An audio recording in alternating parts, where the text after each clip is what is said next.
Bonjour les amis. En visite de Moscou, il est incontournable de ne pas passer à la place rouge. Ce haut lieu de tourisme est entouré de monuments historiques et culturels qui font la beauté et la fierté de la ville. C'est le Kremlin, l'église Notre-Dame de Kazan, le musée historique d'État, le mausolée de Lénine.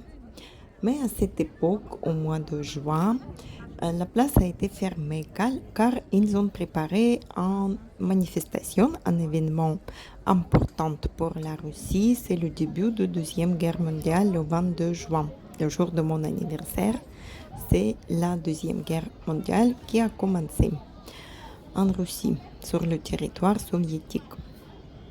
Donc, la place rouge a été fermée. On ne pouvait pas se balader sur la place. On a contourné. Et au sud de la place se trouve la cathédrale Saint-Basile le Bienheureux, un édifice aux courbes colorées datant du XVIe siècle. Elle est aujourd'hui considérée comme un symbole de l'architecture russe traditionnelle et l'un des emblèmes de Moscou. Le prix d'entrée dans ce musée, maintenant c'est un musée, c'est pas en cathédrale orthodoxe. Le prix d'un musée, ça coûte 600 roubles, c'est environ 7 euros par personne pour un adulte russe. Et pour les étrangers, le prix est différent. Pour ce musée est à 20 euros pratiquement. C'est pour ça que j'ai dit à Jacques qu'il ne parle pas. Il est passé pour un russe. On est rentré. C'est quand même beaucoup plus intéressant et moins cher. Cette cathédrale, également appelée la cathédrale de l'Intercession de la Vierge ou Saint-Basile, la cathédrale Basile le Bienheureux, fait sans conteste partie des plus beaux monuments de Moscou. Sa construction commençait en 1555. Il a duré une dizaine d'années sur la demande du tsar Ivan IV, Ivan le Terrible, pour célébrer la conquête de Khana de Kazan. Bâtie principalement en bois, elle subit de nombreuses rénovations au cours des siècles, principalement suite aux fréquents incendies dans la ville. Lors de son règne, l'impératrice Catherine II, Catherine la deuxième, ordonne les restaurations pour moderniser la cathédrale Basile le Bienheureux et suivre les tendances architecturales de son époque. La cathédrale entièrement été rénovée au XVIIIe siècle. Le monument est menacé de destruction à plusieurs reprises, notamment lors de l'invention napoléonienne de Napoléon, puis de l'accès au pouvoir de Staline. Mais à notre époque moderne, c'est un musée dédié à l'histoire de l'architecture. Puis, en 1990, elle est inscrite au patrimoine mondial de l'UNESCO. C'est comment elles ont construit, comment elles ont fait.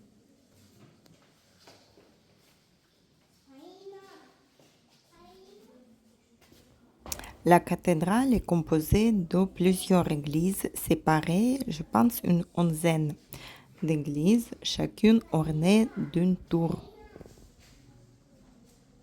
Je vous laisse admirer cet chef-d'œuvre de l'architecture traditionnelle russe orthodoxe.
Il y a une très belle acoustique dans cette cathédrale. Par les fenêtres, on a la vue sur Kremlin et la place Rouge.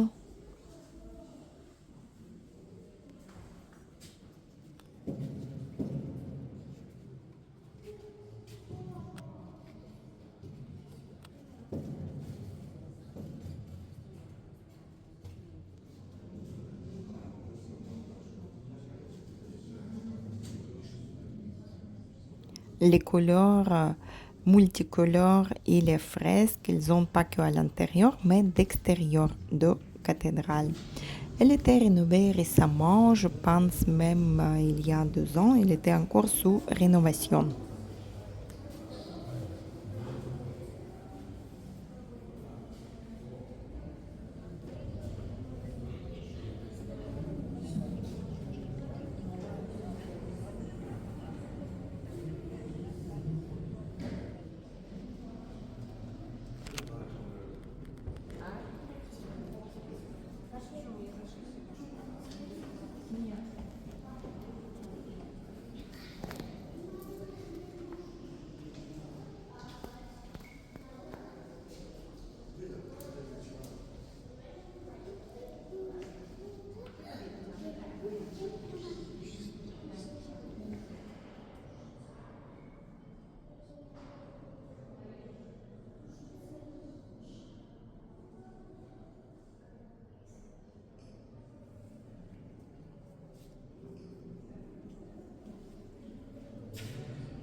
C'est toujours vulgaire.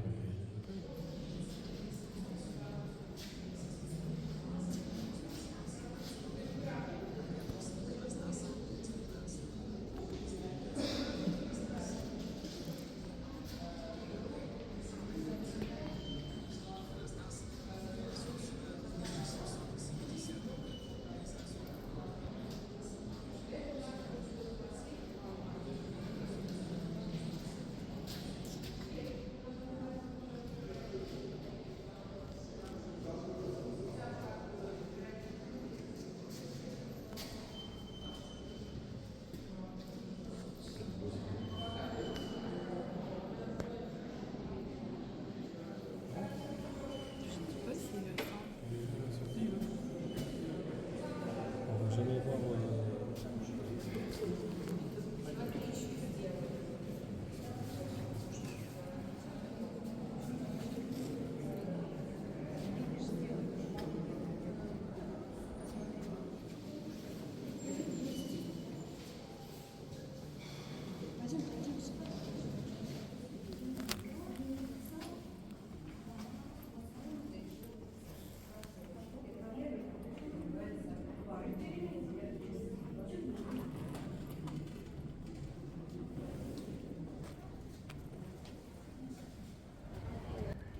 À côté, on trouve la maquette de la cathédrale.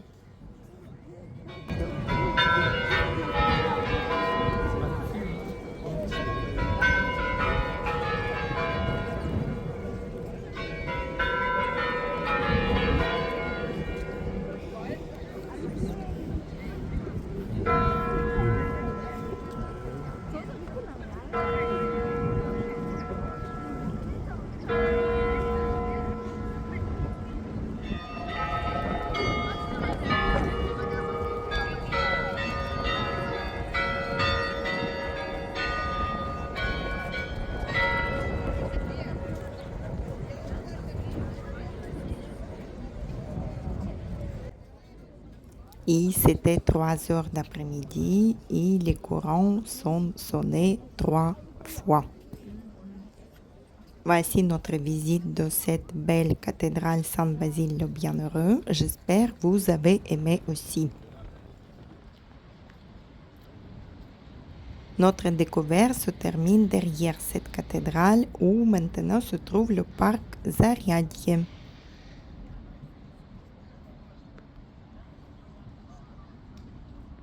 Comme d'habitude, si vous avez bien aimé la vidéo, mettez un like et abonnez-vous pour suivre les autres vidéos sur notre chaîne, notre Odyssée, pas que le grec, mais le russe aussi. À très bientôt les amis, bye bye.